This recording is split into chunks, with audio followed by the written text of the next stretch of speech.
Welcome to Romance Book Monsters. It's your girl here, Lollipop, with my co-host Kitty Boom.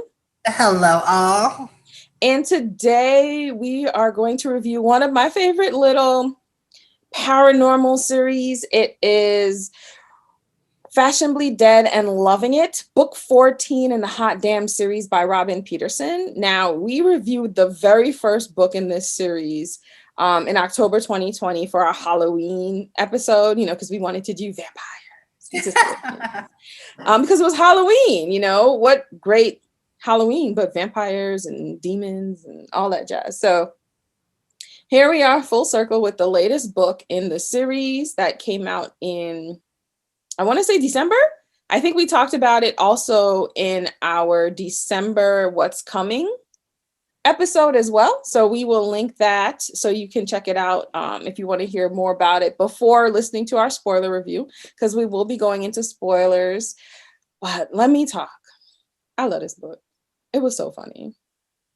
It was. I forgot how comedic a genius that the author is. Robyn is hilarious. The one-liners, the relationship dynamic between Astrid and her long-lost brother. I loved it. It was hysterical. The zombies. The zombies was very interesting in how they're created in this universe, because normally, obviously, zombies, when you think of zombies, it's always risen from the dead. Right. It's not. In this particular series, it was a half-turned human. So it had to be a vampire who was strong enough, powerful enough to stop. Oh, in this world, zombies can be of any supernatural creature. Exactly. And only the type of people that created them can kill them. So because the demons couldn't kill them, we knew that it wasn't created by demons. But once a vampire could kill it, that's when you know that it was created by vampires. So that it's a very interesting and different dynamic. I've read quite a few books that have zombies in it, and this is never the case. Usually it's a necromancer or something like that has raised them from the dead. This was an interesting twist, and it played well to me in the story as well. The only thing I couldn't figure out, and the book didn't really explain it to me, was how the crazy heifer found the reincarnation of her grandmother. That is an interesting one. Because she found her, but how? So that leads me to believe that there might be somebody else behind all of this, because she was not smart enough to find that girl. That is true. Because if it was that easy, then the main character herself would have went and found the grandmother or been on the lookout for. Exactly. So I'm wondering if somebody else in hell, or another master vampire or something like that, who wants to take over. Maybe it was her. Where's her mother? Her mother is in hell, right? Yeah, the mother got sent to hell. The father, the mother and the father both were sent, I believe, sent to hell. The father was completely destroyed. Okay, yeah. The mother was killed. Wait, didn't the father kill the mother on his way out? Okay, so the baby demons ate the daddy. Right. And then the mother was sent to hell, and she, as compassion, gave a final death to her in hell. Oh, yeah, that's right. So, yeah, I don't think it's the mother. I don't think but even then, the mother still wouldn't have been able to find her mother as reincarnated. Yeah. Because she wasn't powerful enough either. It's going to be interesting. Or it's just one of those things put in the book to move it along, and there's no later pickup for it. Yeah, it could be a red herring. That definitely happens. It could be a red herring, but it also makes me wonder, because I do feel that vampirist was just not smart enough. There was loopholes in that plan.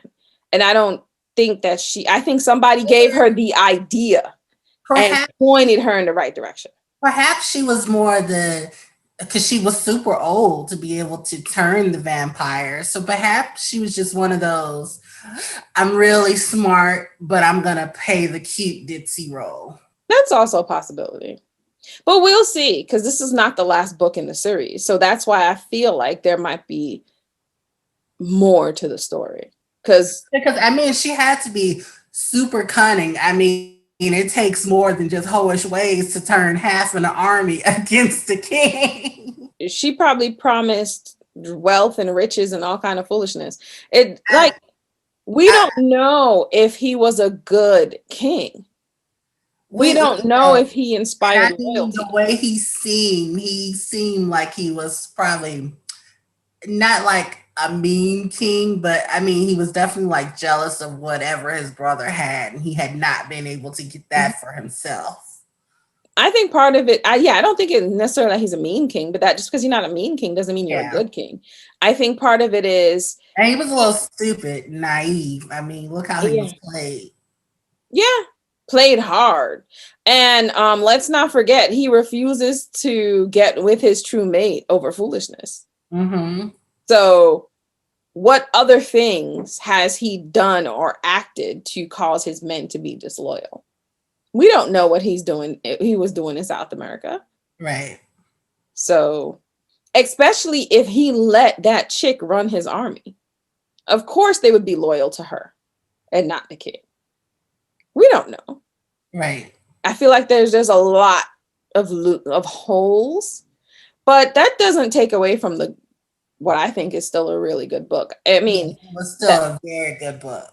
I didn't even see those things as holes because sometimes you have stuff that just doesn't sometimes make sense to move the story along. Mm-hmm. And I'm trying my hardest to work on like not getting caught up in it. No, I agree. But I do. Always trying to apply real world logic to fantasy. Well, no, but I think with this particular author, she does really well of tying things between books, which is why I felt that those holes or purposeful holes, parts of them could show up in other books because, or maybe it did. Like, I know with this author within this series, it's like the vampire story, but then like she does a side character story. Mm-hmm. And unfortunately, I'm most interested in like this couple's storyline. Mm-hmm. So anything else I've skipped. Right, which I have not necessarily skipped. Oh, okay. So that's why I'm like, because I don't know when Martha and when the two old vampires got a man. And Jane, don't ask me because I didn't read that one. No, they could have got a man in the Devil story. I did not read his, so it could have happened during that. But I've read all the other books. The only ones I didn't read was her uncle. The Devil's character is hilarious, so I'm definitely going back to read that one. Okay, yeah, let me know how it is. I mean, I probably will read it eventually. I just never got around to it. Now that it's all on Kindle Unlimited, sure. I just didn't want to invest in it at the time because he wasn't my favorite character. I was like, listen, this is already how many books deep? I can not buy a book. But now it's on Kindle Unlimited, so yeah, maybe I will go back and invest. I really enjoy this author. It's like the weirdest thing though, like starting to read her books, a new book by her is like pulling teeth. Like I was like, and then once I read it, it's always like hilarious and amazing. And I'm always like, why did it take me so long to start the book? I think she's a great author. She's very funny. She has several lines. I've read this one and the witch line as well, which I really, really enjoyed. You should definitely check out her other lines as well. She also has one that has like werewolves and stuff, which I also liked as well. So check it out. All her books are hilarious. She definitely knows how to keep you engaged in the story. She's really good at building characters. Yes, and building different characters. So you will see her characters multicultural. Her characters are multifaceted. They're not one-dimensional. They're not flat. They have ambition, motivation, likes, dislikes, really thoughtful background stories that make sense with where she wants the characters to go. So I definitely highly recommend. Is there anything else you'd like to bring up about this particular book? There were just several parts that I just absolutely loved or just found like hilarious in the book. Mm-hmm. Like I love when she's like, "Oh, the vampires, they're mad at me because I'm making them pay taxes." And I was like, "I'm not mad at them. We've been alive for centuries paying no taxes, and here you come." Listen, they've been getting rich. They can afford to pay a couple taxes, or the tabloids making up these crazy stories and drawing her looking like a fanged, big nose, big chin, talking about how all her outfits are terrible. Oh, and she took great offense to that. She was good with everything else. She was like, "My dress was ugly." Don't be talking about her Prada dress like that. You know how she loved Prada. Oh, and the 15-inch Prada heels that she's wearing in her dreams makes me want to. Actually, I did go back and reread the first book when all the houses came to get her to pledge their house. There's a reason why she chose that house. Prada. Yeah, the Prada house. They brought the right gift. That's all I'm saying. The right gift. But the absolute most hilarious part in the book is when the devil comes to her to talk about like the son doesn't like him as much as he likes the mother. And he's like, I considered for a moment to give myself boobs because that's why he loves his mother so much.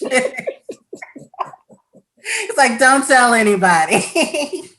And then she had to remind him that he already had kids. And then he was like, but look how but then the only good ones that turned out were the ones he actually raised. He's like, I made a really good Sleeping Beauty. He's like, And then he started showing up in a different costume. He's like, what did you do with the daughter who turned out good? He's like, I drank Peterman tea. I played imaginary princess with her, and I yelled at her about her good grades. He actually raised her. He actually raised her. It was two of them, I think. Well, no, it was the one and then the Deadly Sins, and they were all crazy. Remember? Oh, never mind then. I thought there was another one, but never mind. Yeah, okay, could be. Oh, and that I feel like that sister had gotten a story too, but I'm not 100%. Daisy did get a story. Yeah, the cousin. I shouldn't say sister because that's her cousin. Yeah. But yeah, no, this book is great. I definitely think you should check out the other books in the line. Don't jump in on this one. You might be real confused. They do some explanation if you do happen to jump in on book 14, but I would highly recommend jumping in on book 1. Yes, you have to read at least book 1. You can jump around after book 1, but book 1 is an absolute must. Exactly, because that's where you learn about her parents, her grandmother, her best friend. Oh no, let's talk about the old vampire that invented flavored blood. Oh yeah. And everybody was like, they were like, because when he showed up, she was only humoring him because she felt bad. But then when he was like, I heard you miss so-and-so. So I brought you some jalapeno salsa blood. And he's like, and I made it using my blood because he's an ancient. And she was like, at first she didn't want to taste it. But then she tasted it. She was like, oh my God. And then she was like, I'll buy everything you got. He's like, I'm going to invest in your company. And her sister-in-law was like, me too. Let me get 2 cases. Remember, and then he brought chocolate flavored blood for the reincarnation of her grandmother. Oh yeah, for the little girl. Yes. She made so much money. She was so smart. Remember, and then they were like, it was selling like hotcakes. Because These And vampires have everybody patience. looked at him like he was a weird little man. So he Mhm. definitely rose up in status. Right. Well, let's not even forget that he loves to live in them weird named towns.